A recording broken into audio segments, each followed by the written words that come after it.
자, 저희 수업하도록 합시다. 이제 소득금액 계산의 특례로 가서 정리할게요. 제가 이제 항상 소득세법 공부할 때 이런 이야기를 좀 해요. 기본적으로 이제 여러분들이 세법을 공부할 때 항상 목차 잡는 습관을 들여라 이런 말을 자주 합니다. 소득세법에서도 여러분들이 목차를 꼭 잡으시면서 과연 세법학에서 소득세법이 과연 뭐가 나올까 이런 것들을 이제 보시면 되게 간단해요. 그치? 기본적이고 공통적인 사항을 정하는 총칙. 그치? 두 번째는 뭐에? 소득의 분류에 대한 부분하고 그죠? 소득별, 소득금액에 대해서 이제 여러분들이 정비를 좀 하셔야 될 거예요. 자, 이 부분은 이제 정비를 하시면서 뭐를 보셔야 되냐면 종합소득에 대한 이제 고민을 좀 하고 가셔야 됩니다. 그러면 이 부분에 대해서 이제 정비를 잘 하셔야 될 거예요. 그때 이제 소득의 분류에 대한 내용이 굉장히 출제가 많이 되고 있다. 그치? 그래서 특히나 연금소득도 기타소득 이런 부분에 이제 초점으로 공부를 좀 하시라 이렇게 말씀을 좀 드려요. 그리고 이제 소득별 소득금액을 전부 다 모아내게 됩니다. 그러면 1차적인 종합소득금액이 되는 거예요. 그러면 세 번째 단계에서 이제 뭘 하셔야 되냐면 소득금액 계산에 대한 특례 규정을 정리를 하셔야 됩니다. 오케이? 이게 이제 여러분들이 보셔야 될 뭐가 된다. 현재 역시 제3절의 내용이다. 이렇게 정비를 해 놓으셔야 됩니다. 그러면 소득금액 계산의 특례에서 여러분들이 볼 것들은 시험에 나올 만한 주제가 뭐가 있을까? 혹시 부당의 계산 부인 규정이 존재를 하게 됩니다. 그죠? 근데 이쪽은 출제가 거의 되진 않았어요. 그렇지만 안고 가셔야 됩니다. 왜냐하면 부당의 계산 부인은 세법에서 그러니까 개별세법이죠. 국세기본법에서 이제 조세회피 방지를 위한 실질과세에 대한 규정을 하면서 이제 개별세법에서 이걸 구체화한 게 부당의 계산 부인입니다. 그래서 소득세법의 부당의 계산 부인이든 법인세법의 부당의 계산 부인이든 부가세법의 부당의 계산 부인이든 전부 다 이해를 좀 하시라 이렇게 말씀을 좀 드리고 싶어요. 두 번째는 이제 뭐가 있나요?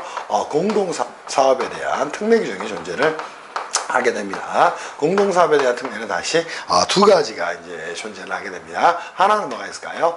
소득금액에 대한 특례라고도 이야기를 할 수 있고요. 또 납세 의무자에 대한 특례라고도 이야기를 할 수 있습니다. 그래서 소득금액 계산의 특례에 대한 부분을 정리하셔야 돼. 또 하나 이제 요즘에 이제 위에서만 맨날 내다 보니까 밑에까지 연결이 돼서 공동사업에 대한 어디까지 합산과세까지 여러분들이 정리를 좀 하고 가셔야 됩니다. 그래서 여기까지 이제 정리를 해 놓으셔야 돼. 그리고 추가적으로 이제 시험에 출제가 될 만한 내용이 뭐 있다? 결손금하고 또 뭐 있어요? 2월 결손금 공제에 대해서 출제가 될 수 있습니다. 그래서 이 부분도 여러분들이 좀 정비를 해 놓으셔야 돼. 그리고 이제 혹시 법인세법에서 나와야 되지만 여기서도 물어볼 수는 있겠죠. 결손금 소급 공제에 의한 뭐가 있어요? 환급에 대한 내용이 존재를 하게 됩니다. 오케이? 법인세법에서는 조세 특례 제한법상 중소기업에 한해서 인정이 되죠. 또 직전 연도에 법인세 신고를 하고 당해 연도에 법인세 신고를 당연히 했어야 되겠죠. 그리고 직전 연도에 법인세 납부 세액이 있어야 될 거예요. 그리고 당연히 언제 법인세 신고 시에 세액공제 신청을 했어야 될 겁니다. 그러면 결손금 소급공제에 의한 환급을 받을 수가 있다. 이렇게 정리를 해 놓으셔야 됩니다. 그래서 이 네 개 주제가 주된 주제가 되는 것이다. 이렇게 보셔야 돼. 그 중에 이제 가장 시험에 많이 나오는 건 당연히 공동사업에 대한 특례 규정이 될 겁니다. 그래서 이 부분들을 좀 정리하면서 여러분하고 한번 가보도록 할게요. 제3절에 1번 문제부터 이제 출발 한번 해보겠습니다. 소득금액 계산의 특례라고 나와있죠. 1번 소득세법상 다음 사례를 읽고 물음에 답하세요. 아래 사례와 물음은 각각 독립적이다. 이제 제가 출제한 문제입니다. 사례 한번 가서 이제 정리를 해볼게요. 거주자 값은 소득세법상 사업소득에는 거주자다. 이렇게 나와 있습니다. 그럼 문제 1번에 가서 다시 한번 출발해 봅니다. 자, 문제 1번에 가서 여러분들이 가장 먼저 할 게 뭐다? 항상 문제를 보면 사례 문제가 나오면 자료를 정확하게 요약하는 게 시험 문제 50% 이상을 푸는 거나 똑같다. 이렇게 생각을 좀 하셔야 돼요. 그럼 자료 요약을 한번 해보기를 바랍니다. 거주자 값은 소득세법상 사업소득이 있는 거주자로서 자, 값이라는 자가 이제 뭐가 됩니까? 소득세법상 사업소득인은 뭐가 돼요? 거주자가 된다. 이렇게 이제 첫 번째 내용을 잡으시고요.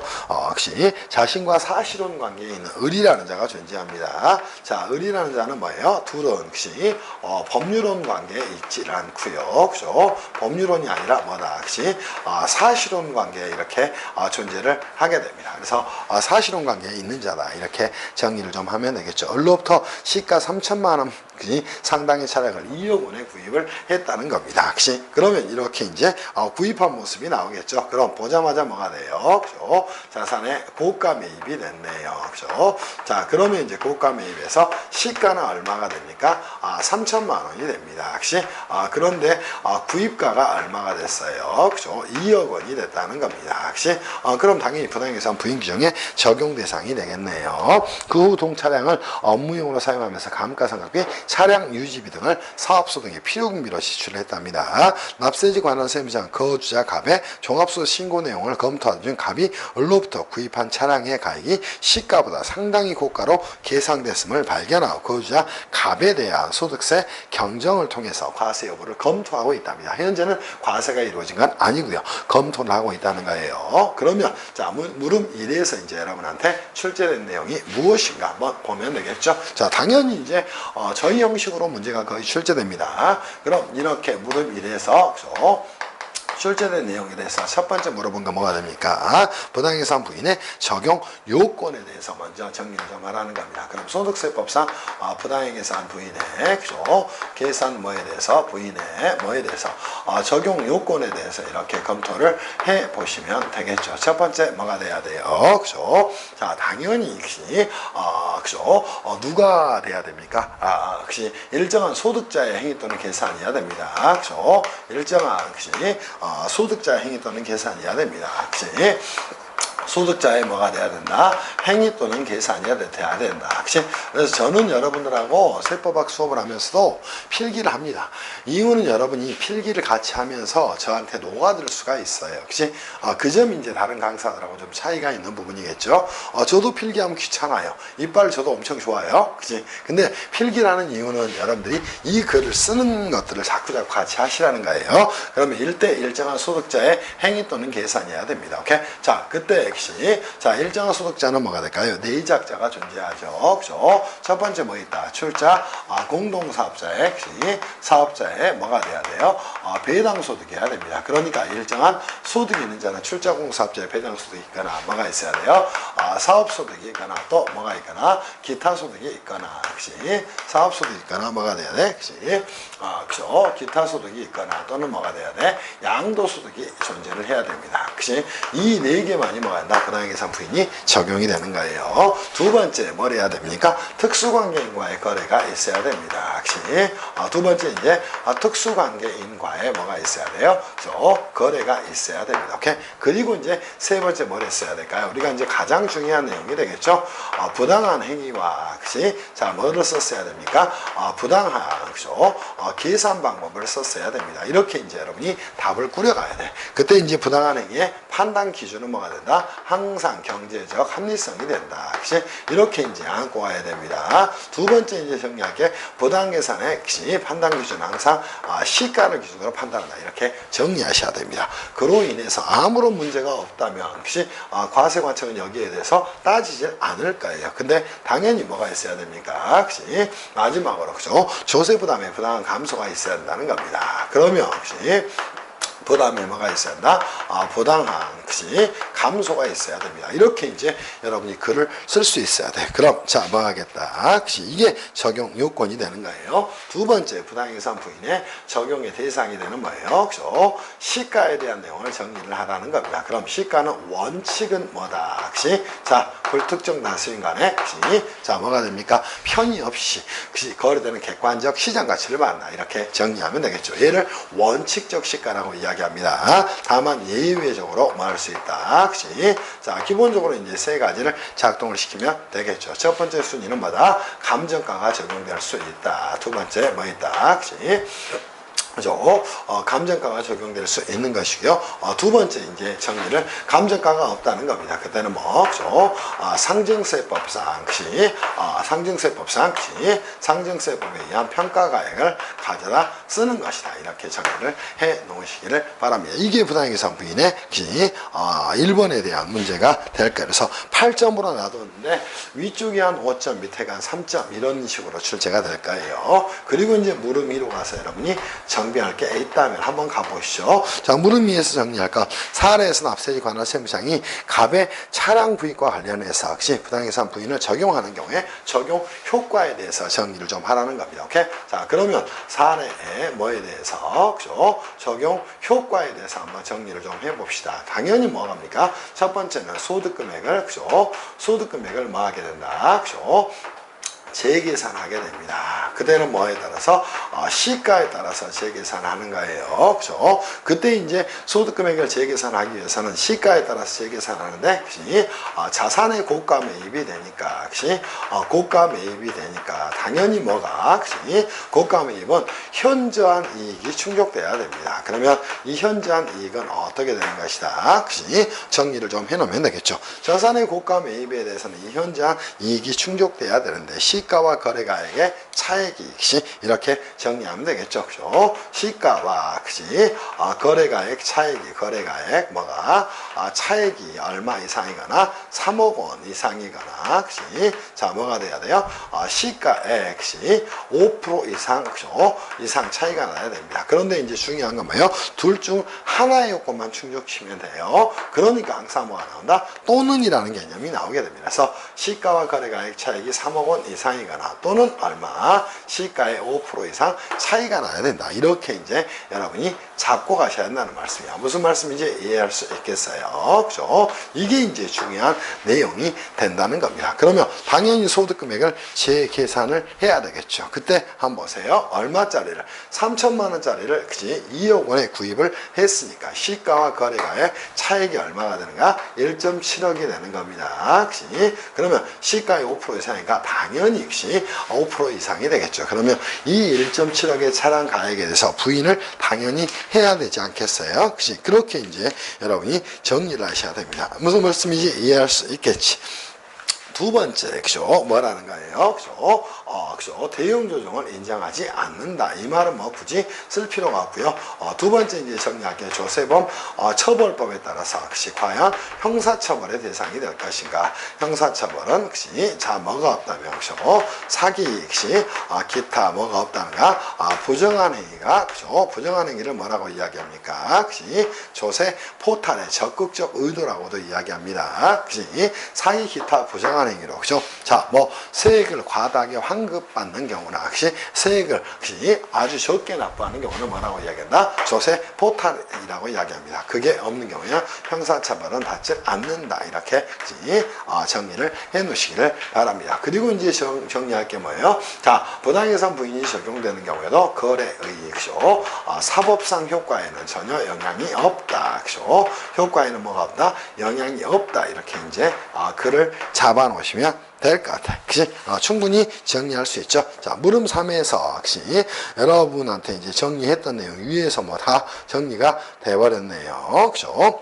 사례에서 납세에 관한 세무사항은 갑이 연로부터 구입한 차량의 구입 계약에 사법상 효력을 부인하고 조세범 처벌법에 따른 형사 고발을 검토하고 있답니다. 여러분이 세무사라면 갑이 의뢰 연로부터 구입한 차량 구입 계약의 사법상 효과 조세범 처벌법에 따른 형사 처벌이 가능한지 여부에 대해서 한번 판단하라. 이렇게 정리를 했어요. 이 내용이 이제 물음 3에서 중복이 되고 있는 걸 알 수 있을 겁니다. 그래서 물음 3의 내용도 이렇게 안고 가세요.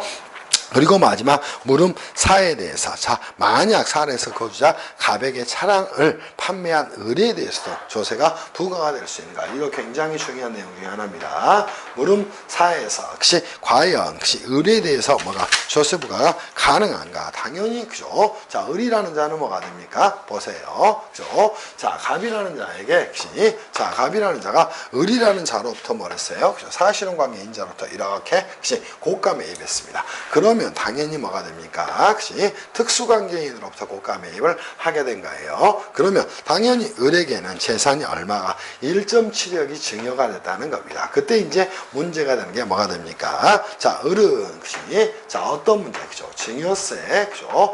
과세 문제가 생겨날 수 있다는 겁니다. 오케이? 자, 그러면 증여세 과세를 위한 요건을 여러분이 먼저 정리하셔야 되겠죠. 과세가 되기 위해서는 뭐가 있다?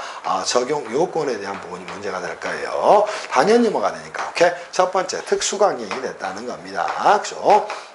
특수관계인이 되는 건 전혀 문제가 없죠. 왜? 친족관계가 됐으니까. 그치? 당연하죠. 왜? 사실혼도 뭐가 돼요? 생계를 같이 하는 가족이 되는 겁니다. 그러면 당연히 특수관계가 됐다는 겁니다. 그러면 두 번째 이제 우리가 계산해야 될 건 증여 재산가액에 대한 문제가 생겨날 거예요. 시가와 거래가액의 차액에 대한 부분을 가져가서 여러분이 정리하시면 되겠죠. 그럼 얼마가 됐나요? 그죠? 시가의 30% 이상이 돼야 되니까 여러분이 이제 정리할 내용이 있다면 정리해상가액은 얼마가 된다? 1.7억에서 미니멈 마이너스가 되겠죠? 그죠? 시가의 3억 원하고 그죠? 또 뭐가 됩니까? 시가의 30%가 되니까 얼마? 3천만 원 그죠? 곱하기 얼마가 됐어요? 곱하기 30%가 됐을 겁니다. 그럼 여기서 이제 나온 금액이 얼마가 됐어요? 900만 원이 됐을 겁니다. 그치? 자, 이 증여예산가액은 그럼 총 얼마가 됐어요? 총 1.6이 1억 원이 됐네요. 그죠? 1억 6,100만 원이 됐을 거예요. 자, 얘에 대해서 역시 당연히 뭐다? 적용 요건을 충족을 시켰다는 거. 그럼 적용 효과 이렇게 정리하면 되겠죠. 적용 효과로 그죠? 당연히 누구에 대해서는 을에 대해서는 역시 을은 누구로부터? 갑으로부터 얼마를 역시 을은 역시 갑으로부터 그죠? 갑으로부터 그죠? 자, 1.61억을 역시 증여받은 것으로 봐서 증여 재산가액에 뭘해서 역시 가산을 해서 그죠? 증여재산가액으로 해서 뭐한다? 역시 해당 역시 증여세법에 따라 계산한 뭐를 증여세에 대한 납세 의무를 부담한다. 이렇게 여러분이 답을 잡아 놓으시면 그죠? 납세물을 진다. 이렇게 정비를 해 놓으시라는 거. 이게 이제 여러분이 보셔야 될 내용이 됩니다. 그래서 이 부분까지도 정비를 했다면 아주 소득세법에서 혹시 내용을 정리했을까요? 여러분 시험 문제도 실제로 이런 문제들이 자주 나옵니다. 왜냐하면 소득세에 대한 내용과 증여세에 대한 내용이 서로 연결이 많이 되어 있어요. 또 법인세하고도 증여세가 연결이 많이 되어 있습니다. 다만 우리가 상속 증여세법에서 수증자에게 당연히 을은 뭐가 됐어요? 역시 수증자가 됐다는 겁니다. 그러니까 수증자에게 뭐가 그죠? 소득세나 법인세가 부과가 된 때는 증여세는 과세하지 않습니다. 이거는 수증자에 대한 이중과세를 방지하기 위한 취지예요. 그럼 그냥 뭐에 대해서 증여자와 수증자가 다른 경우에는 그치 전혀 문제가 되는 내용이 아니다. 오케이. 그래서 물음 4번까지 정리해 놓으시면 아주 좋은 문제가 되지 않을까 싶어요. 그래서 이렇게 정비를 좀 해 놓으시기를 바랍니다. 답을 쓸 때는 꼭 이렇게 이제 글을 꾸려가야 됩니다. 제 말씀 꼭 듣고 이렇게 공부를 하세요. 그렇게 하셔야 돼. 안 그러면은 안 됩니다. 그리고 제가 쓰는 것들은 출제위원들이 실제로 시험장에 가게 되면은 답안지를 전부 다 글을 쓰지 않습니다. 오케이? 그리고 이제 채점할 때는 뭐만 가지고 하냐면 키워드하고 구조 이런 거에 대한 점수 배점표를 가지고 들어가서 채점을 합니다. 그래서 그런 부분들을 머릿속에 먼저 염두에 두시고 항상 키워드 또 구조 중심의 글을 쓰겠다 이런 생각을 하면서 이제 여러분이 공부를 좀 해 놓으시기를 바랍니다. 무슨 말씀인지 이해할 수 있겠죠. 그죠? 그렇게 정리를 좀 하세요. 그죠? 그러면서 여러분한테 이제 문제들을 좀 정리를 해 놔야 될 내용이 되는가 한번 보도록 합시다. 그치? 그죠? 자, 이제 문제를 한번 가서 정비를 좀 해보도록 합시다. 자, 우리가 이제 소득세법상 30점 문제입니다. 사례 2번, 문제 2번으로 가서 이제 정리를 좀 하겠습니다. 자, 문제 2번은 여러분들 문제 이제 기본 문제고요. 이거는 상황을 좀 달리했을 뿐이지 전혀 문제가 되지 않는 사례입니다. 그래서 여러분들이 이제 이때도 판단을 잘 하셔야 될 게 이거예요. 공동사업에서는 항상 개입이 되는 게 게 뭐가 됩니까? 자, 일반 공동사업자가 있을 거예요. 그리고 나서 뭐예요? 그지? 공동사업의 경영에 참여하지 않고 단지 지분 투자만 한 자가 존재할 겁니다. 걔는 뭐다? 출자 공동사업자다. 이렇게 이야기를 하게 돼요. 거기에 대한 부분은 이제 여러분이 가져가서 정비를 하셔야 돼요. 그러면 문제에서도 가장 중요한 건 뭐가 될까요? 자료에 대한 요약을 하고 공부를 하고 가셔야 됩니다. 그러면 자료 한번 요약을 해본다면 어떤 모습이 될 것인가 한번 보세요. 자, 갑은 시가 30억 원인 토지를 현물 출자하고 을은 현금 10억 원을 출자해서 주택 신축 판매업을 공동으로 영위하기로 계약을 체결했답니다. 자, 뭐가 됐어요? 그죠? 자, 당연히 주택 신축 판매업을 뭐를요? 그죠? 신축 판매업을 자, 뭐 하기로 해서 공동으로 이제 영위를 하기로 했다는 겁니다. 그러면 주택 신축 판매업을 공동으로 영위를 하기로 했다. 그때 이제 출자자가 존재했죠. 갑이라는 자가 존재했고요. 을이라는 자가 존재했답니다. 첫 번째 이제 여러분이 정리할 게 뭐 있어요? 출자 비율입니다. 자, 얼마를 했고 75%를 했고요. 얼마? 40억 중에 30억을 했으니까 또 을은 얼마가 됐어요? 25%가 됐다는 겁니다. 이게 이제 첫 번째 여러분이 정리해야 될 출자 비율입니다. 이 출자 비율이 의미를 갖는 건 뭐 때문이에요? 약정 손익 분배 비율이 없다면 출자 비율에 따라서 배분하면 되니까 이게 이제 굉장히 의미가 있는 내용이 되는 겁니다. 그래서 이거를 여러분이 먼저 잡아 놓으셔야 됩니다. 그래서 출자 비율을 75% 또 을은 25% 이 부분을 좀 잡아 놓으셔야 됩니다. 그죠? 그리고 이제 갑은 경영에 참여하고 을은 경영에 참가하지 않는다고 이제 자료에서 제시가 됐어요. 그러면서 이 친구는 뭘 했고, 그죠? 경영에 참여를 하기로 하고요. 이 친구는 뭘 하기로 하고 경영에 그죠? 참여하지 않기로 했다는 겁니다. 그러면서 이제 여러분들 장비를 좀 해 가보시면 되겠죠. 그러면서 이제 특약사항을 여러 가지를 준 거예요. 그리고 여러분들이 이제 추가적으로 정리할 게 2008년도 공동사업에서 소득이 얼마 1억 원이 발생이 됐답니다. 그 외에 갑과 을은 기타 소득이 존재를 하게 됩니다. 그럼 이 공동사업에서 얼마가 소득이 1억이 이제 발생을 했다는 거예요. 그러면 그랬고 그죠? 이 갑의 경우에는 다시 어떤 소득이다? 근로소득이 얼마? 근로소득 금액이 6천만 원이 갑은 있고, 그죠? 자, 이 친구는 뭐가 있다는가? 근로소득 금액이 자, 얼마가 있고, 그죠?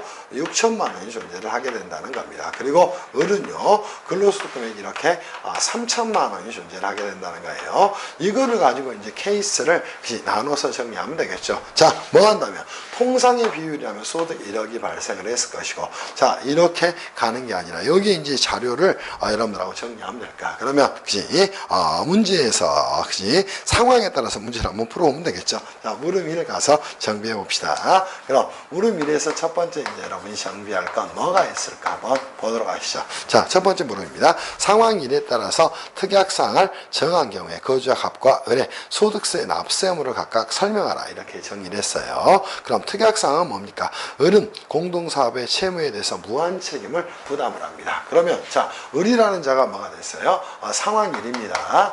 상황 1이었으니까 여러분이 이제 정리할 거 뭐가 돼? 그치? 을이라는 자는 공동사업의 경우에 대해서 무한 책임을 부담을 하기로 했다는 겁니다. 그치? 무한 책임을 부담하기로 한 자는 뭐가 돼요? 그죠? 절대 여러분 출자 공동사업자가 될 수 없겠지. 그러면 여러분이 여기서 먼저 정리할 건 첫 번째 뭐가 돼요? 출자 공동사업자가 어떤 장가를 먼저 정리하셔야 됩니다. 그죠? 출자 공동사업자는 무엇이다? 정의하면 되겠죠? 그죠? 자, 어디에? 공동사업에 뭐에 경영에 뭐하지 않고 참여하지 않고, 그죠? 단순히 뭐만 한 자예요. 그죠? 단지 자, 뭐만 한 자? 지분 투자만 한 자입니다. 한 자를 말한다. 이렇게 정리하면 되겠죠. 근데 절대 출자 공동사업자가 될 수 없는 자가 존재를 하게 됩니다. 어떤 경우에 출자 공동사업자가 될 수 없나요? 공동사업의 경영에 단순히 그죠? 명의만을 대여하기로 한 자. 오케이? 자, 이 자들은 절대 출자 공동사업자가 될 수 없다는가. 또 뭐만을 무한 책임만을 만을 뭐하기로 부담하기로 약정한 자입니다. 그죠? 약정, 그죠? 한자는 출자 공동사업자가 될 수 없다는 겁니다. 그러면 이제 두 번째 뭘 하셔야 돼요? 의뢰, 그죠? 지위를 판단하셔야 됩니다. 그치? 자, 의뢰 지위를 판단을 한번 정확히 해보시죠. 자, 을은, 그치? 무한 책임만을 부담하기로 했습니다. 그러니까 출자 공동사업자는 될 수가 없겠죠. 그죠?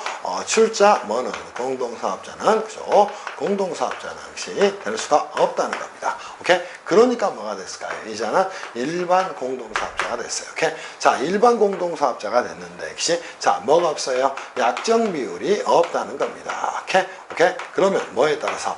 출자 비율에 따라서 뭐를? 소득 금액을, 그치? 배분하면 된다는 것이야. 오케이? 이게 이제 여러분이 잡아 놓으셔야 돼요. 그치? 하이라이트적 내용이 됩니다. 이렇게 이제 문제를 푸시면 되겠죠. 그죠? 그러면 세 번째 뭐가 있어요? 소득세 납세무에 대해서 이렇게 정비를 해가면 되겠죠. 첫 번째 이제 소득세 납세무에서, 그치? 갑의 소득세 납세 의무에 대해서, 그죠? 갑의, 그죠? 종합소득금액에 대해서 정리를 좀 해놓으면 되겠죠. 그죠? 종합소득금액은 어떻게 되는 것이다. 그치? 정리하면 될까요? 근로소득금액이 얼마가 있을 것이고, 근로소득금액이 얼마가 있을 것이고, 6천만 원이 존재를 하겠죠. 그죠? 그리고 나서 출자 비율에 따라 소득금액을 배분한 소득에 대해서 이제 배분을 받아야 되니까 두 번째 이제 이자가 받을, 그치? 금액이 뭐가 있을까? 사업소득금액이 존재를 하게 될 거예요. 그럼 사업소득금액은 얼마가 됐나요? 자, 1억이 발생을 했을 것이고, 이 1억에 대해서 배분하면 얼마? 7,500, 2,500이 되겠죠. 그래서 자, 여기서는 얼마가 된다? 7,500만 원이, 그치? 자, 뭐가 됐어요? 사업소득금액이 됐을 겁니다. 그러니까 더하면 종합소득금액이 얼마가 돼? 1.35억 원이 됐겠죠. 오케이? 자, 이게 이제 갑의 종합소득금액으로, 그치? 갑은, 그치? 이 종합소득금액에서 종합소득공제를 차감한 금액을, 그치? 차감한 금액을 과세 표준으로 해서 적용한 세율에 따라서, 그치? 자, 뭐 한다? 그치? 종합소득세 납세물을 준다. 이렇게 정리하면 끝나지 않겠어요? 그리고 이제 두 번째, 의뢰인제, 그치? 의뢰, 그치? 종합소득, 그치? 금액과 종합소득세 납세무에 대해서 정리하면 되겠죠. 종합소득에 대한, 이렇게 정리하는 게 낫겠네. 종합소득에 대한 납세 의무, 그치? 이렇게 정리하면 되겠네. 그러면서 여기가 뭐가 나온다? 종합소득금액이 나오면 되겠죠. 이제 됐나요? 자, 두 번째 이제 여러분이 정비할 부분은 어디가 있나요? 여기 있네요. 의뢰 종합소득세 납세 의무에 대한 부분을 정리하면 되겠죠. 3천만 원이 존재를 했죠. 그죠? 그리고 얼마가 존재합니까? 사업소득금액으로 2천, 그죠? 500만 원이 존재를 하게 될 겁니다. 그치? 그러면 얼마에 대해서? 그죠? 5,500만 원에 대해서 5천, 그치? 500만 원에 대해서 뭐 한다? 종합소득금액으로 해서 종합소득세 납세 의무를 진다. 이게 이제 물음일에서 정리를 좀 해야 될 내용이 될 겁니다. 됐나요? 자, 두 번째 역시 상황 2에 따라 특약사항을 약정을 했다는 겁니다. 공동사업 합산과세 역시 대상의 요건을 설명하고 공동사업 합산과세 대상의 경우 거주자 갑과 을의 역시 소득세 납세 의무에 대해서 설명을 하라. 자, 물음 2에서는 뭐를 물어봤나요? 그죠? 물음 2에서는 역시 자, 뭐를 물어봤나요? 첫 번째, 공동사업 역시 합산과세 대상의 요건을 설명하라. 그죠? 자, 공동사업에 대한 역시 합산과세에 대한 부분을 여러분이 정리를 좀 하면 되겠죠. 혹시 합산과세 요건은 어떻게 됩니까? 혹시 자, 첫 번째 뭐가 돼야 돼요? 혹시 거주자 혹시 누구와 혹시 1인과 혹시 1인과 그치 특수관계인이 그치 뭐가 돼야 돼요? 공동사업에 그치 공동사업에 뭘 해야 됩니까? 그치 공동사업에 그치 출자를 해야 됩니다. 공동사업에 관여가 돼 있어야 한다. 이렇게 정리하면 될까요? 두 번째 그치 이 특수관계인의 손익분배 비율을 그치 특수관계인의 뭐를 그쵸 손익분배 비율을 어떻게 그치 비율을 그치 거짓으로 그죠 정하는 등의 그치 정하는 사유가 있어야 한다. 이렇게 정비하면 되지 않겠어요? 거짓으로 정하는 그치 사유가 있어야 된다. 이렇게 이제 정하면 되겠죠. 이게 공동사업 합산과세 요건 되지 않겠어요? 그래봐야 그치 여기서는 특수관계인이라는 자료가 나오지 않았기 때문에 공동사업에 대한 합산과세가 적용될 여지가 없는 내용이 되는 거예요. 무슨 말씀인지 이해할 수 있겠습니까? 그래서 자 문제에 대해서 대해서 이 부분이 빠져있는데 이 부분도 좀 넣으세요. 그러면 그죠? 자, 뭐에 대해서 혹시 갑과 을의 소득세 납세 의무에 대해서 정리하라고 이야기를 했습니다. 자, 소득세 납세 의무를 적용을 할 때 역시 당연히 뭐예요? 갑과 을은 역시 자, 특수관계가 있다는 사실이 드러나지 않았어요. 특수관계에 있다고 볼 수가 없다는 겁니다. 역시 자, 아니라는가? 그러면 당연히 첫 번째 그죠? 갑의 소득세 납세 의무 혹시 그죠? 을의 뭐 그죠? 소득세 납세 의무에 대해서 정리를 좀 하면 되겠죠. 이때는 이제 뭐를 가지고 하는 거예요. 그죠? 자, 당연히 이제 이들은 근로소득이 있을 것이고 사업소득이 있을 것이고 종합소득을 만들어내면 되겠죠. 근로소득 금액은 역시 근로소득 금액은 얼마가 됐어요? 6천만 원이 됐네요. 그죠? 또 여기는 얼마가 됐어요? 3천만 원이 존재를 했다는 겁니다. 역시 그리고 이제 사업소득 금액이 문제가 되는데 여기서도 마찬가지예요. 이렇게 자, 사업소득 금액은 어떻게 될 것인가 보세요. 자, 여기도 뭐가 됩니까? 상호에 자신의 이름을 사용하겠다는 겁니다. 그러더라도 이자들은 뭐가 될 수밖에 없어. 그죠? 당연히 역시 출자공사업자는 될 수 없다는 거. 그럼 약정 손익분배비율에 따라서 배분을 시키면 되겠죠. 그럼 5천만 원 역시 자, 5천만 원이 됐네요. 그렇죠? 그럼 종합소득 금액은 얼마가 됐나요? 종합소득 금액은 역시 자, 이렇게 이제 정리하시면 1.1억 원이 됐고, 그죠? 여기는 8천만 원이 돼서 그 금액에 대해서 소득세 납세물을 지나 이렇게 정리하면 물음이에 대한 내용이 끝나지 않았나요? 혹시 자, 그리고 3번으로 가서 정리합시다. 자, 을은 공동사업의 채무에 대해서 책임을 지질 않는다는 겁니다. 갑의 명의로만 역시 사업을 한다는 것이에요. 그러면 거기에 약정 손익분배비율도 없다는 겁니다. 그러면 뭐가 됐어? 갑의 명의로만 사용을 했으니까 물음3에서 여러분이 이제 정리할 건 물음3에서는 역시 자, 을의 지위가 이제 첫 번째 문제가 되겠죠.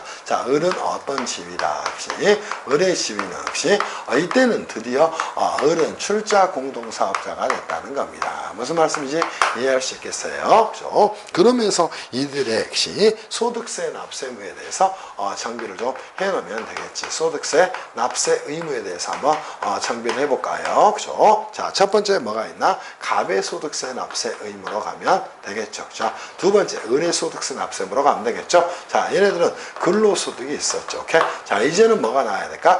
사업소득 으로 이제 배분이 되는 것들이 이제 문제가 되지 않을 것이고, 그죠? 당연히 이때는 배당 소득에 대한 문제가 생겨날 거예요. 그리고 종합소득 금액을 쓰지 않겠습니다. 자, 얼마가 됐고 6천이 됐고요. 그지? 당연히 뭐에 따라서 역시 손익분배 비율이 없으니까 출자 비율에 따라서 그죠? 7,500만 원이 됐을 거예요. 그죠? 자, 여기는 3천이 됐을 것이고, 그죠? 자, 배당 소득이 얼마가 됐어? 2,500만 원이 됐다는 겁니다. 역시 이해할 수 있겠어요? 그래서 출자 공동사업자가 공동사업으로 분배받는 금액이 2,500만 원이 됐어. 그럼 금융소득이 뭐가 됐습니까? 2,500만 원이 됐으니까 무조건 종합과세 대상이 되겠죠. 그러니까 이 두 개의 금액이 뭐간다? 종합소득 금액이 됐다는가. 그런데 얘네들에 대해서 출자 공동사업자가 분배받은 소득에서는 다시 한번 배당소득으로 분류한다. 그치? 자, 무조건 종합과세한다. 또 해당 소득을 지급하는 자는 25%의 세율로 원천 징수한다. 그치? 또 그로스업 적용 대상이 아니다. 이렇게 정리를 좀 해놓으시면 되지 않겠어요? 그래서 이때는 2,500만 원이 어디로 간다? 배당소득으로 간다는 사실에 주목을 하시라는 게 이게 이제 이 문제의 핵심적 사항이 되는 겁니다. 그리고 이것만 물어보기 뻘쭘하니까 뭐를 물어봤나요? 혹시? 자, 물음4에서 특약상과 관련 없이 갑이 토지를 현물 출자할 때 발생하는 과세 문제에 대해서 정리를 하라고 이야기했습니다. 자, 보세요. 자, 갑은 혹시 이 주택 신축 판매업을 위해서 말해서 토지를 혹시 출자를 했어요. 얼마를? 3억짜리를 출자를 했다는 겁니다. 그럼 물음4에서 이제 여러분이 정리할 것들은 뭐가 있을까? 자, 보시죠. 자, 물음4에서 혹시 자, 뭘 했어요? 그죠? 자, 갑은 공동사업에 그죠? 공동사업에 자신이 역시 소유하는 이렇게 정리가 되겠죠. 소유하는 역시 또는 자신이 소유하는 그죠? 소유하는 뭐를 역시 토지를 뭘 했다는 겁니까? 역시 현물 출자를 했다는 겁니다. 그럴 때 이 토지의 현물 출자로 인해서 발생할 수 있는 문제는 뭐가 될까요? 그죠? 공동사업의 자신이 소유하는 토지를 현물 출자했어요. 이때는 뭐가 됩니까? 오케이? 당연히 출자로 인해서 대가를 받았을 겁니다. 그럼 얘는 뭐가 돼? 소득세법상 양도소득세 뭐가 되는가? 과세 대상이 된다는 겁니다. 그치? 그리고 현물 출자로 인해서 뭐예요? 그죠? 시가, 그죠? 뭐가 있는 거예요? 양도소득이 있는 경우에는 당연히 과세 대상이 되는 것이고, 양도소득이 있는 경우에는 뭐 한다? 양도소득세에 대한 납세 의무를 진다. 이렇게 이제 여러분이 답을 꾸려가면 뭐 너무도 좋은 답이 되지 않겠습니까? 그래서 2번 문제를 이렇게 좀 정비를 해 놓으시기를 바랍니다. 됐어요? 그러면서 양도가 무엇인지 그 부분들을 가지고 정비를 해 놓으시기를 바랍니다. 이해할 수 있겠어요? 그치? 충분히 정비할 수 있을 것으로 생각합니다. 그치? 충분히 정비할 수 있을 것으로 생각을 합니다. 그래서 잘 한번 정리를 해 보기를 바래요. 그죠? 충분히 이제 여러분이 정리할 수 있을 것으로 생각합니다. 그래서 2번까지 이렇게 풀도록 할게요. 이제 3번 가서 추가적인 내용을 한번 풀어보겠습니다. 그치? 3번 문제도 뭐 여러분들 기출문제고요. 실제로 세법학이 여러분이 생각하는 것처럼 희한한 판례들을 가지고 그죠? 지저분하게 출제하는 경우가 생각보다 없어요. 근데 이제 강사들이 워낙 판례에 대한 트라우마가 있다 보니까, 그치? 그런 거를 가지고 출제를 하면서 주말에 모의고사만이다 이런 것들을 하는 경우들이 많은 것 같아. 사실 말이 안 되는 것이에요. 그죠? 그래서 그런 부분들은 좀 문제가 있지 않나 하는 생각이 좀 듭니다. 그렇게 생각하세요. 자, 이제는 이제 여러분들하고 어디 갈 거냐면, 그죠? 문제 3번으로 가서 정비를 한번 해 보도록 합시다. 문제 3번은 2011년에 기출된 문제예요. 자, 올해도 아마 공동사업에 대한 내용이 또 나올 수 있어요. 혹시 한동안 좀 안 나왔기 때문에 꼭 공동사업에 대한 부분도 정비를 해서 혹시 시험장에 좀 들어가시기를 바랍니다. 자, 문제 3번 한번 가서 정비를 좀 해봅시다. 조금씩 스피드가 붙죠. 자, 국세기본법 빼고는 혹시 여러분들이 이제 세법학에서 실제로 해야 될 내용이 그렇게 많지 않습니다. 오케이? 그래서 여러분들하고 이 문제에 대해서 한번 가서 멋지게 한번 정리를 좀 해보도록 하죠. 자, 문제 3 갑시다. 그죠? 문제 3에 가서 문제를 한번 풀어보겠습니다. 자, 제가 이런 사례 문제에서 가장 중요한 건 뭐라고 이야기했어요? 사례에 대해서 자료를 잘 요약하라 이런 말씀을 드렸어요. 자료 요약해서 이 부분들을 정비를 좀 하시면 좋겠다 이런 생각이 좀 듭니다. 그치? 자료 요약을 잘 한번 해보자. 그치? 지금부터 이제 가보시죠. 사례 1입니다. 거주인 갑은 수익성이 좋을 것으로 예상되는 하나의 사업을 구상했는데 자금이 부족했답니다. 갑은 초등학교 동창이며 자금이 충분한 거주자 을에게 출자를 제의했답니다. 동의를 받았답니다. 그리고 2018년 3월 개인사업자로 사업자 등을 하고 사업을 개시했답니다. 실제 사업은 갑이 혼자 수행했고 을은 경영에 관여하지 않았으며 을은 법령이 정하는 출자 공동사업체 요건을 갖추고 있답니다. 그러면 자, 뭘 했어요? 그죠? 이렇게 이제 공동사업을 경영을 하는데, 그지? 자, 뭘 했고, 그죠? 갑도 출자를 했고 누구도 을도 이제 출자를 했는데 이 을이라는 친구는 뭐해? 이 공동사업의 경영에는 혹시 경영에는 뭐하지 않았다는가? 참여하지 않았다는 겁니다. 오케이? 그리고 이제 뭐했다는가? 참여하지 않으면서 출자 공동사업자의 요건을 사업자의 뭐를요? 요건을 뭐했다는가? 충족을 했다는 겁니다. 그러면 이제 문제 나올 만한 게 이제 끝났네요. 그리고 이제 이 갑이라는 친구가 대외적으로는 혼자 영업하는 것처럼 영업활동을 수행을 했다는 겁니다. 자, 보시죠. 그리고 이제 그 사례 2로 가서 이제 정리하면 되겠죠. 이게 이제 첫 번째 사례 1에 대한 내용이 되는 거예요. 그죠? 1에 대한 내용이 됩니다. 그리고 이제 사례 2로 가서 이렇게 정리를 한번 해보면 이 모습이 되겠죠. 자, 두 번째 사례 2로 갑시다. 거주자인 병은 적극적으로 사업을 수행하는 갑과 같은 사람을 만나기 어렵게 되자. 자본시장과 금융투자에 관한 법률에 따라서 신탁 방식의 집합투자기구에 투자하기로 했다는 겁니다. 그러면 자, 병이라는 자가 이제 존재를 했고요. 그죠? 얘는 뭐겠다? 집합투자기구에, 그죠? 집합투자기구에 뭐 하기로 했다는가? 투자하기로 했다는 겁니다. 이때 이제 집합투자기구를 펀드형 투자다 이렇게도 이야기를 하게 돼요. 그죠? 펀드 등이 이제 집합 투자의 형태가 되는 겁니다. 오케이? 자, 이거는 이제 자본시장과 금융투자에 관한 법률에 따라서 이 집합투자기구로, 그죠? 자, 뭘 해야 돼요? 등록을 하고 아마, 그지? 인허가등을 받아야 될 겁니다. 왜냐하면 대중자본을 가지고 장난치면서 사기칠 확률이 굉장히 많기 때문이에요. 그죠? 집합투자기구에 투자를 하려고 한답니다. 오케이? 그지? 그죠? 그지? 그지? 그래서, 그지? 자본시장과 금융투자에 관한 법률에 따른 신탁 방식의 집합투자기구에 투자하기로 결정을 했답니다. 당연히 집합투자기구는 뭐다? 주식이나 채권 등에 투자해서 발생할 수익을 뭐 했다? 그죠?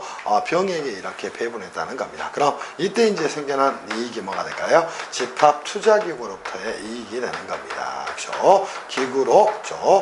부터의 뭐가 된다? 그치? 이익이 되는 겁니다. 또는 이걸 이제 분배금이라고도 이야기를 하겠죠.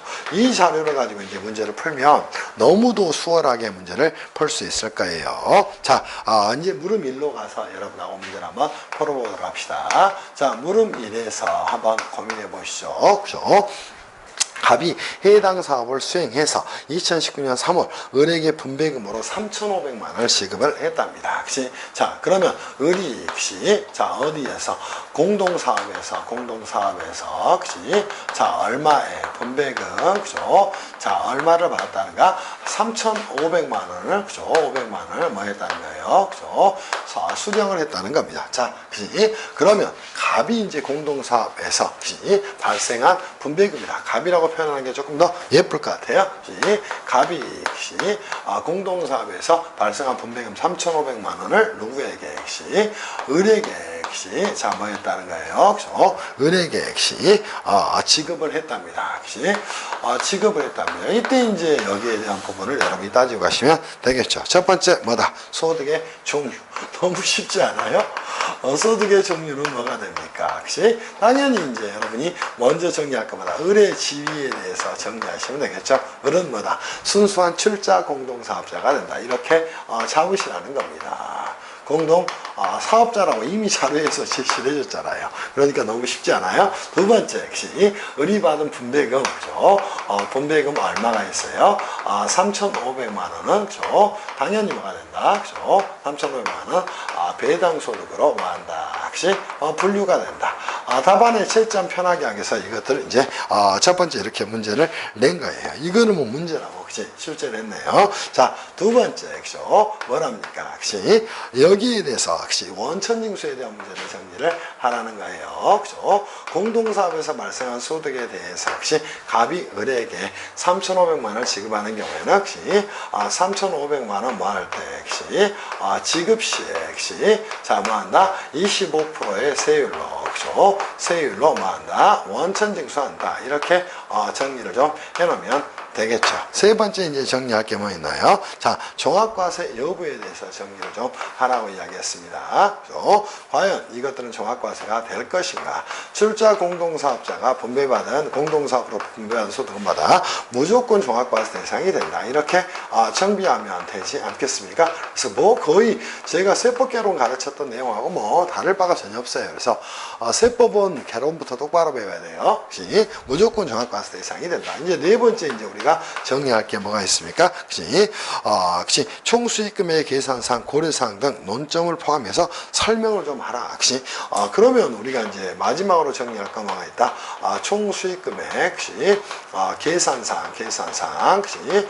뭐 고려 요소가 있지 않을까요? 당연히 총수익금액은 어디서, 그치? 자, 첫 번째, 계산시 뭐가 됩니까? 계산 단위가 이제 문제가 될 겁니다. 공동사업자가 아니라 공동사업장을 단위로 한다. 그치? 1거주자 등으로, 그죠? 거주자 등으로 그죠? 보아 그시 자 뭐한다 수익 금액을 계산한다는 겁니다. 오케이? 그시 계산한다. 그시 그리고 나서 수익 금액 등이라고 총 수익 금액 계산상 고려사항 등을 정리하라고 이야기했어요. 그러면 두 번째 이제 그시 여기에서 이제 뭐가 있을 수 있을까요? 오케이? 자, 총 수익 금액을 계산할 때 고려를 할 부분은 뭐 이런 것들을 존재할 것이고 혹시 기타 등도 뭐가 있을까? 여기서 소득 금액이니까 그시 총 수익 금액 계산상 고려할 내용이 뭐 특별하게 별로 없을 것 같은데 그시 총수익금액 계산상 그죠 그러네요 그죠 총수익금액 계산상 고려할 내용은 저 두 번째 이제 그로스업 여부에 대해서 정리를 좀 해놓으면 되겠네 그죠 당연히 뭐가 되잖아요 자 공동사업에서 발생하는 그지 뭐는 출자 그지 공동사업자의 배당 소득에서는 당연히 그로스업 대상이 아니라는 겁니다. 이유는 왜요? 그지 자 그로스업 대상이 되기 위해서는 기본적으로 그지 세 가지 요건이 필요하죠. 그지 첫 번째 내국 법인으로부터 배당일 것, 두 번째 법인세가 과세된 후에 이 재원을 대상으로 하는 소득일 것, 세 번째 종합과세되고 기본세 외식금일 것 1, 2, 3의 적용 요건이 충족되지 않았다는 겁니다. 그치? 이 세 개 요건을 모두 충족해야 돼요. 근데 보세요. 출자 공동사업자는 법인세가 과세된 게 아니죠. 오케이? 그러니까 당연히 이중과세 조정 그죠? 이중과세 조정이 뭐하지 않기 때문에 필요하지 않기 때문에 이렇게 장비를 좀 해놓으시면 된다는 것이야. 무슨 말씀인지 충분히 이해가 될 것으로 생각합니다. 그치? 그 부분들을 이제 정리를 좀 해놓으시면 되겠지. 이게 이제 정리할 내용이 됩니다. 그게 15점이나 문제를 출제했어요. 자, 이제는 물음 2로 가서 정리를 해봅시다. 자, 물음 2에서 이제 정리할 건 뭐가 있나요? 물음 2 가서 정비를 한다면 보시죠. 사례 1에서 각과 을이 생계를 같이 하고 있는 사실혼 부부관계에 있다면 과세 내용에 어떤 차이가 있을 것인가? 자, 보시죠. 자, 생계를 같이 하는 그죠? 자, 쟁점사항은 뭐가 됩니까? 그죠? 쟁점사항은 당연히 갑과 누가요? 그죠? 을이 생계를 같이 하는 생계를 뭐하는 같이 하는 그죠? 자, 뭐라는 겁니까? 그죠? 사실혼 부부관계에 있다는 겁니다. 사실혼 부부관계에 있다는 겁니다. 부부관계에 있는 경우에 뭐예요? 그죠? 과세 문제입니다. 자, 그러면 이제 간단하게 결론 이렇게 쓰셔도 괜찮습니다. 그러면서 이제 거기에 대한 내용을 쓰셔도 괜찮습니다. 이때는 그죠? 공동사업의 합산과세에 대한 과세 여부를 뭘 해야 됩니까? 검토를 좀 해야 된다는 거예요. 그죠? 거기에 있는 내용들을 여러분이 정리를 좀 해놓으시면 되겠지. 그러면 공동사업 합산과세 내용에 대해서 여러분이 정리를 좀 하시면 될 것 같아. 공동사업 합산과세라는 건 도대체 어떻게 되는 것이다. 그치? 자, 그러면 이때도 두 개의 글로 나누는 거예요. 하나는 적용 요건 정리하시면 되겠지. 두 번째 이제 정리할 부분이 뭐 있다? 적용 효과 이렇게 정리를 좀 해놓으면 되겠죠. 한번 가볼까요? 공동사업 합산과세 적용 요건 당연히 뭐가 됩니까? 그치? 거주자와 공동사업자의 공동사업에 누가 사업에 거주자와 자 뭐가 그죠? 특수관계에 있는 자가 포함이 돼야 됩니다. 있는 자가 공동사업자에 이렇게 쓰면 되겠죠. 특수관계인자가 포함이 돼야 된다. 이렇게 정리하면 되겠죠. 두 번째 뭐가 됩니까? 그죠? 특수관계자의 손익분배 비율을 자, 어떻게 거짓으로 그죠? 정하는 등의 뭐가 있어야 돼요? 사유가 있어야 된다는 겁니다. 오케이? 그러면 적용 효과 멋지게 한번 정리해 보세요. 그죠? 자, 첫 번째 뭐 한다? 소득금액의 계산은 이렇게 정비하면 되겠죠. 그죠? 자, 뭐 한다? 주된 공동사업자의 소득금액에 합산한다. 주된 공동사업자의 그죠? 자, 뭐의 소득금액에 뭘 해서 합산을 한다는 겁니다. 이게 이제 중요한 내용이 아니에요. 두 번째, 납세무의 부담은, 납세 의무는, 자, 뭐 한다? 그죠? 납세무는 어떻게 부담을 한다는 겁니까? 주된 공동사업자와 특수관계인이, 주된 이름 하나만 쓸게요. 두 번째 특수관계인 것이 이 자들이 것이 자 뭐한다 연대선 납세물을 진다. 이게 이제 여러분이 정비할 내용이라는가. 그러면 우리가 어디서 봤던 2번 문제에서 봤던 거나 3번 문제에서 봤던 거나 공동사업에 대한 내용을 출제를 하게 되면 항상 것이 자 어떤 걸 가지고 출제를 하구나. 그지? 기본적으로 이제 공동사업 합산과세에 대한 내용을 꼭 물어보구나. 이렇게 이제 정리를 하셔야 돼요. 그럼 일반적인 내용, 또 두 번째 공동사업 합산과세에 대한 내용. 그래야 이제 문제가 꾸려지기 때문에 그렇습니다. 자, 그렇게 정리하셔야 돼요. 그리고 이제 물음 3에 대해서 이제 여러분이 정비를 해 놓으셔야 될 내용이 뭐가 될까요? 자, 병이라는 자가 집합투자기구에 이제 투자를 했다는 겁니다. 그치? 집합투자기구에 투자를 했어요. 그리고 여기서 분배받은 소득금액이 있답니다. 오케이? 그때 역시 과세가 어떻게 될 것인가 이 부분에 대해서 정리를 좀 해놓으면 되겠죠. 그때도 이제 더 멋진 내용은 이거예요. 그치? 그죠? 집합투자기구가 국내 집합투자기구인 경우 투자기구인 경우, 그치? 자, 그치? 인 경우입니다. 그치? 두 번째는 뭐가 될까요? 이렇게 집합투자기구가 국외 집합투자기구인 경우. 이렇게 이제 답을 쓰셨다면 여러분들은 거의 점수를 받을 수밖에 없어요. 오케이? 자, 그치? 그러면 여러분이 이제 정리해야 될 내용이 있다면, 자, 당연히 국외 집합투자기구로부터 그치? 분배받은 소득이 있답니다. 그러면 첫 번째, 소득의 종류는 자, 무조건 뭐가 돼요? 무조건, 그죠? 배당 소득이 된다는 겁니다. 그지? 자, 됐어요? 그리고 당연히 원천징수는 국외에서 했으니까 원천징수는 혹시 적용 대상이 아니라는 겁니다. 따라서 조금 더 간다면, 자, 국외 집합투자기구로부터 분배받은 소득은 혹시 자, 뭐가 됩니까? 무조건, 그죠? 자, 뭐가 되는가? 종합과세가 되는 겁니다. 여기까지 이제 답을 쓰셨다면 여러분은 완벽한 형태의 답안지를 쓴 거예요. 자, 국내 집합투자기구인 경우에는 첫 번째 거예요. 그죠? 배당 소득으로 과세하는 경우입니다.